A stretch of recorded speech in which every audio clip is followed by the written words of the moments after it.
નમસ્કાર મિત્રો, જોબ સરકારી યુટ્યુબ ચેનલમાં તમારું હાર્દિક સ્વાગત। કરાર આધારિત કાયદા અધિકારીની નિમણૂક માટેની જાહેરાત। પંચમહાલ જિલ્લામાં મહેસૂલ નાણાકીય દાવાઓમાં સક્ષમ અધિકારીના નિર્ણયથી નારાજ થનાર પક્ષકારો દ્વારા કોર્ટમાં દાખલ થતા દાવામાં સબળ રજૂઆત તથા સરકારશ્રીનું હિત જળવાય તે રીતે રજૂઆત કરવા માટે 60,000ના ફિક્સ પગારથી 11 માસની મુદત માટે કરાર આધારિત કાયદા અધિકારીની કુલ એક જગ્યા ઉપર ઠરાવેલી બોલીઓ અને શરતોને આધીન નિમણૂક કરવા ઉમેદવારો પાસેથી અરજીઓ મંગાવવામાં આવે છે।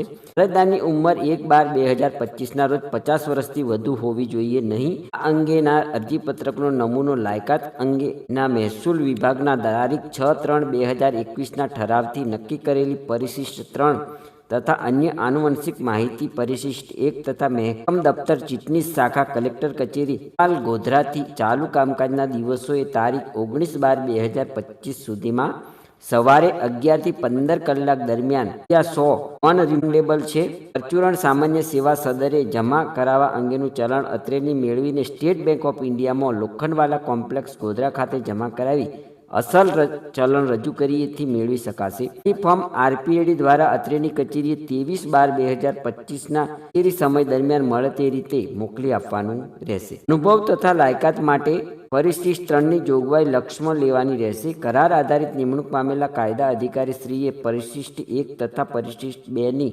સૂચનાઓનું પાલન કરવાનું રહેશે તથા પંચમહાલ જિલ્લાને લગતી કામગીરી કરવાની રહેશે। અધૂરી વિગતવાળી તેમજ નિયત સમય મર્યાદા બાદ મળેલી અરજીઓ વિચારણામાં લેવામાં આવશે નહીં। આ સંબંધિત ઉમેદવારોને જ્યારે બોલાવવામાં આવે ત્યારે સ્વખર્ચે તમામ અસલ પ્રમાણપત્રો સાથે નિયત સમય, તારીખ અને સ્થળે હાજર રહેવાનું રહેશે।